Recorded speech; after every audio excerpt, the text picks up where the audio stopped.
SE Horror ভূমিকা বৈষম্যবিরোধী ছাত্র আন্দোলনে প্রথম আত্মদানকারী বীর হলেন আবু সঈদ। কোটা সংস্কারের ন্যায্য দাবি আদায়ের লক্ষ্যে পুলিশের গুলির সামনে নির্ভয় বুক চিতিয়ে দাঁড়িয়েছিলেন তিনি।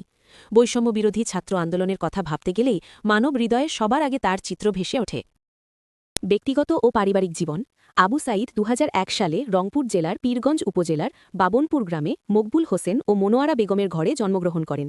আবু সাঈদ ৬ ভাই ও ৩ বোনের মধ্যে সবার ছোট। তিনি স্থানীয় জাফরপাড়া সরকারি প্রাথমিক বিদ্যালয় থেকে পঞ্চম শ্রেণীতে ট্যালেন্টপুল বৃত্তি পেয়ে উত্তীর্ণ হন।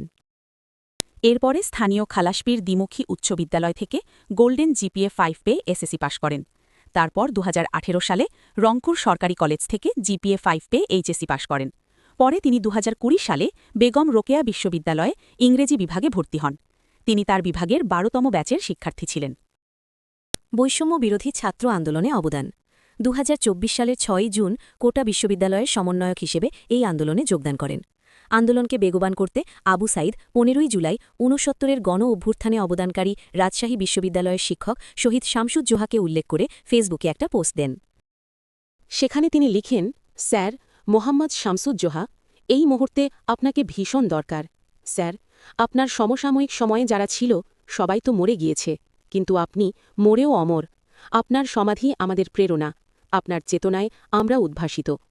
১৬ জুলাই দুপুর ২টো থেকেই রোকেয়া বিশ্ববিদ্যালয় অঞ্চলে আন্দোলনকর্মীরা বিক্ষোভ করছিল।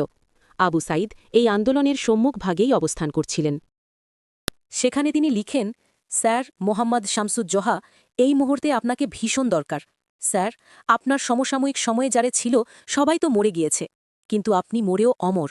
আপনার সমাধি আমাদের প্রেরণা, আপনার চেতনায় আমরা উদ্ভাসিত। ১৬ জুলাই দুপুর ২টো থেকেই রোকেয়া বিশ্ববিদ্যালয় অঞ্চলে আন্দোলনকর্মীরা বিক্ষোভ করছিল। আবু সাঈদ এই আন্দোলনের সম্মুখভাগেই অবস্থান করছিলেন।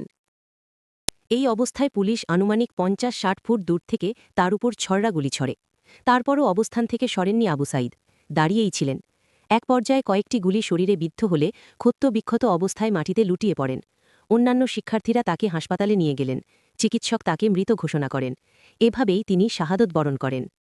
আবু সাঈদের শাহাদাত বরণে প্রতিক্রিয়া আবু সাঈদের বুক চিতিয়ে পুলিশের গুলির সামনে এগিয়ে যাওয়া ছিল আন্দোলনের সবচেয়ে কার্যকর চিত্র। তার শহীদ হওয়া আন্দোলনের গতিকে আরও বেগবান করে। স্ফুলিঙ্গের মতো সারা আন্দোলনে সাধারণ মানুষের সম্পৃক্ততা বাড়ে, যা আন্দোলনটিকে শেষ পর্যন্ত সরকার পতনের আন্দোলনের দিকে নিয়ে যায়। কিংবদন্তি আবু সাঈদ একজন কিংবদন্তি। কবি শহীদুল্লাহ ফরাইজি প্রজন্মের বীর আবু সাঈদ নামে একটি কবিতা লিখেন। আন্দোলনকর্মীরা রংপুর পার্ক মোড়ের নাম পরিবর্তন করে আবু সাঈদ চত্বর নাম দিয়েছেন। সেই সঙ্গে শিক্ষার্থীরা বেগম রোকেয়া বিশ্ববিদ্যালয়ের মূল গেটের নাম শহীদ আবু সাঈদ গেট নামকরণ করেন। উপসংহার শহীদ আবু সাঈদ বাংলার গর্বিত আদর্শ সন্তান। নিজের জীবন উৎসর্গ করে তিনি দেশমাতৃকার সেবা করে গেছেন। তিনি শহীদ হয়েছেন বটে, কিন্তু বেঁচে আছেন কোটি মানুষের হৃদয়ে। ইতিহাসে তার নাম স্বর্ণাক্ষরে লেখা থাকবে।